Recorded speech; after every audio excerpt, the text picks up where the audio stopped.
दो रियासती हल की जानिब तमाम मुस्लिम ममालिक थे, वो बारहा जितने भी उनके सदूर और रहनुमा और वज़ीर आज़म बारहा कह चुके हैं कि हमारा फोकस है दो रियासती हल यानी फ़लस्तीनी रियासत का क़याम।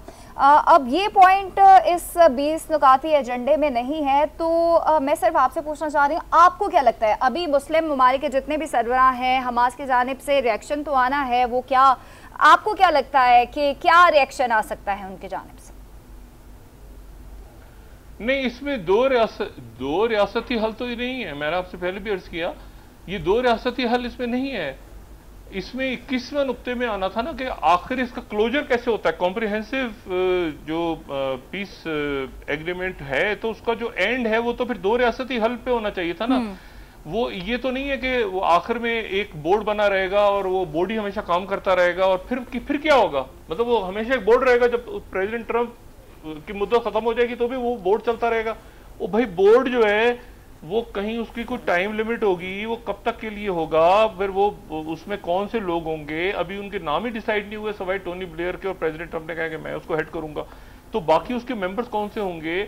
और फिर ये अगर फिर मैं वही बात कर रहा हूं कि अगर फलस्तीनी जो हैं वो ये सारे 72 घंटों में छोड़ देते हैं सारे के सारे। अभी देखिए इसमें उभाम है, अभी इसमें उभाम इसलिए है कि मैंने वही बात की कि जो लिखा हुआ आ रहा है वो उन्होंने बात नहीं की, और जो बात उन्होंने की है उसमें भी 21वां नुक्ता जो है वो गायब हो गया है।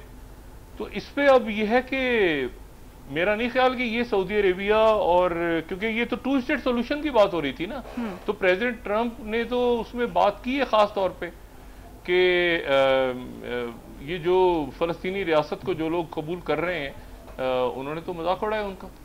तो ये तो मैंने कहा ना, इसका अभी वेट करते हैं कि ये क्या रिस्पॉन्स आता है बाकी मुल्कों का।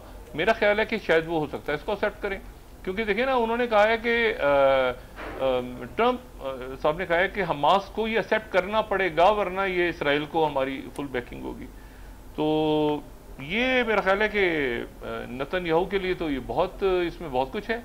बाकी ये है कि फ़लस्तीनियों के लिए इसमें क्या है और बाकी दुनिया के लिए इसमें क्या है, वो उनका रिस्पॉन्स आएगा तो फिर हम इस पर बात कर सकते हैं। लेकिन बज़ाहिर जो मैंने आपसे पहले भी बात की कि ये चूंकि दो रियासती हल की तरफ नहीं जा रहा, तो इसलिए इसका जो आखिरी नुक्ता है, अगर ये इवन ये जो रिटर्न में उन्होंने बात की है, अगर ये भी मैं कहूं कि जो रिटर्न में बात की है और जो प्रेस कॉन्फ्रेंस में उन्होंने नेतन्याहू ने तो खैर बहुत ही वो तो रूड अंदाज में, जो उसका अंदाज है तरीका बात करने का, तो वो तो उसने उसी अंदाज में बात की। लेकिन बात यह है कि उसने ये भी कहा ना कि this plan achieves all our war goals. तो सवाल ये है कि लिखत पढ़त में भी अगर बात हुई है, तो इसमें फिर आखिर में तो पैलेस्टीनियन स्टेट, या ये है कि इसका कोई क्लोजर भी तो, मैंने बात की ना कॉम्प्रिहेंसिव प्लान का, तो क्लोजर भी तो होता है ना कहीं, कि उसके आखिर में फिर क्या होगा, मतलब कैसे एंड होगा वो। अभी तो ये देखे ना, अभी मैं बात समझाने की कोशिश करता हूं। 72 घंटों में इन्होंने सारी रमाली छोड़ दी है। इसराइली फौज अंदर ही है, इसराइली फौज अंदर ही है। जो प्रेस कॉन्फ्रेंस में बात हो रही है वो ये है कि जो लिखत पढ़त में बात आ रही है वो कुछ और है। वो ये है कि ये सारे लोग छोड़ देंगे, वो उधर से छोड़ देंगे, इसराइली फौज निकल जाएगी और अमन फौज दाखिल हो जाएगी। ये तो लिखत पढ़त में यहां तक बात बिल्कुल ठीक है और ऐसा होना चाहिए। फौरी तौर पर सीजफायर हो जाए, जो लिखत पढ़त में बात आ रही है, लिखत पढ़त में बिल्कुल सही है, फौरी तौर पर सीजफायर हो जाए, वो उधर से ये रमाली छोड़ें, ये इधर से कैदी छोड़ें, और इसराइल की फौज विड्रॉ कर जाए, और बाकी इस्लामी मुल्कों की और अरब ममालिक की और इंटरनेशनली एड और फौज और ये सब अंदर दाखिल हो जाए, और एक खत्म पीसफुल हो जाए सारा मामला। ये तो बिल्कुल ठीक है। एक उसके बाद एक बोर्ड बन जाए और उस बोर्ड के चेयरमैन जो है वो ट्रंप हो जाए, ठीक है। अगर बाकी मुल्क इस पर एग्री करते हैं तो भी कोई इशू नहीं है, चाइना और रशिया और वो कोई इशू नहीं है। लेकिन फिर फलस्तीनी इसमें कहाँ है? वो फलस्तीनी जो है, वो जो टेक्नोक्रेट हुकूमत है, ये वो उस बोर्ड के नीचे बनेगी। देखिए ना, एक बोर्ड ऊपर बन गया, फिर एक फलस्तीनी जो बेस्ट ऑफ द बेस्ट लोग हैं वो उस बोर्ड के नीचे बनेंगे। अच्छा, पहले जो सामने आया था टोनी ब्लेयर का प्लान, वो भी जो है वो इस तरह से था वो प्लान कि टोनी ब्लेयर है और उन्होंने कहा था कि मैं चेयरमैन हूंगा और मेरे नीचे एक बोर्ड बनेगा जो फलस्तीनी होंगे, जिसमें वो टोनी ब्लेयर के साथ अब ये भी आ गए और उन्होंने कहा और लोग भी हो सकते हैं इसमें। तो फिर वो कितने लोग होंगे उस बोर्ड में? और अगर देखिए, बोर्ड तो बहुत बड़ा होता है ना, असल तो बोर्ड के चेयरमैन है। उस बोर्ड के चेयरमैन अगर ट्रंप हैं और उसके एक मेंबर जो है वो टोनी ब्लेयर बन गए, तो आपका क्या ख्याल है कि उसके पे टोनी ब्लेयर की सतह पे लोग आके जो दुनिया के लीडर्स हैं वो बैठेंगे? ये तो यानी जो मैं बात कह रहा हूं ना, यानी वो कैसे होगा? या तो केयर स्टैमर होते हैं ना, वो भी बोर्ड के शायद नीचे ना बैठे, भी ट्रंप के साथ बैठेंगे ना, ये कैसे, मतलब ये को चेयर होते हैं या क्या? तो वो, या ये एक इस्लामी मुल्क के कोई साथ इनके आ जाते, कोई एमबीए साथ आ जाते, या सऊदी अरेबिया या किसी और मुल्क के कतर के अमीर या कोई और साथ होते। लेकिन ये है कि ये तो टोनी ब्लेयर तो फॉर्मर हैं, तो उनके साथ कैसे?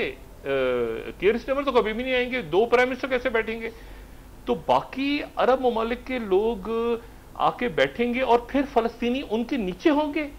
मेरा ख्याल है कि ये थोड़ा सा इसको देखना पड़ेगा, उनका रिस्पांस। मैंने आपसे बात की ना कि फलस्तीनियों का रिस्पांस देखना पड़ेगा कि वो प्रेसिडेंट ट्रंप के अंडर काम करने को तैयार होंगे, और प्रेसिडेंट ट्रंप भी नहीं बल्कि प्रेसिडेंट ट्रंप के अंदर एक बोर्ड, उस बोर्ड के नीचे फिर फलस्तीनी टेक्नोक्रेट गवर्नमेंट।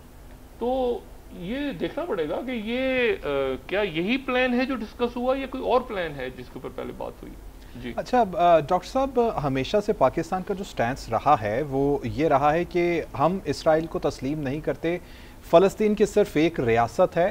अब दो रियासती हल की बात हो रही है हर जगह पे, और अभी जैसे प्रेसिडेंट ट्रंप ने भी कहा कि वज़ीर-ए-आज़म पाकिस्तान ने भी मेरे इस अमन मुआहिदे को तस्लीम किया। इसका मतलब तो ये हुआ कि पाकिस्तान भी अब दो रियासती हल को तस्लीम करेगा। इसका मतलब ये हुआ कि फ़लस्तीन की रियासत के साथ साथ पाकिस्तान इसराइली रियासत को भी तस्लीम करेगा।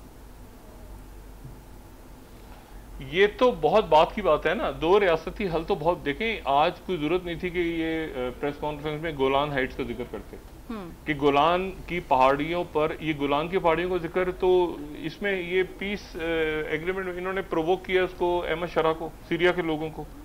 मैंने आपसे बात की ना कि ये पीस प्लान जो 20 नुकाते हैं इसमें तो कहीं नहीं है गोलान की पहाड़ियों का जिक्र।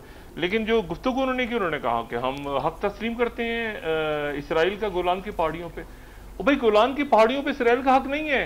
गोलान की पहाड़ियां जो हैं, अगर आप 67, पाकिस्तान का स्टैंस है ये कि 67 के बॉर्डर्स पे तो गोलान जो है वो सीरिया के पास है, और अभी भी गोलान की पहाड़ियां जो है वो वहां पर जो है वो अक़वाम मुत्तहिदा की फौजें बैठी हैं। सारा का सारा इसराइल थोड़ी बैठा है वहां पे। अगर आप सारी गोलान की पहाड़ियां दे रहे हैं तो फिर तो इसका मतलब है कि जिन इलाकों पे कब्जा किया हुआ इसराइल ने, ये बशर असद की हुकूमत गिरने के बाद, यानी प्रेसिडेंट ट्रंप को शायद पता नहीं कि गोलान की पहाड़ियां जो हैं, उन गोलान की पहाड़ियों के एक हिस्से पे इसराइल है, एक हिस्से पे सीरिया है, और एक हिस्से में दरमियान में जो अमन फौज मौजूद है अक़वाम मुत्तहिदा की, बफर जोन बना हुआ है। और इसराइल जो है बफर जोन क्रॉस करके वो बाकी हिस्से पे गोलान के चला गया था। अब इन्होंने ये कहा है कि गोलान की पहाड़ियों पे मैं इसराइल का हक तस्लीम करता हूं, तो ये तो गोलान की पहाड़ियां तो 74 के जो एग्रीमेंट हुआ था, वो मेरा ख्याल है कि जो लिखी हुई चीज आ रही है वो कुछ और है, जो बात वहां हुई है वो कुछ और है, और ये उन्होंने कहीं नहीं लिखा इसमें। देखिए लिखी हुई बात में कहीं नहीं लिखा कि अगर ये जंगबंदी ना हुई, अगर हमास से बात नहीं मानी तो इसराइल के पीछे मैं खड़ा हूंगा, इसराइल ने जो मर्जी करना कर दे। लिखत पढ़त में ये बात नहीं है, 20 नुकात में ये बात कहीं नहीं है।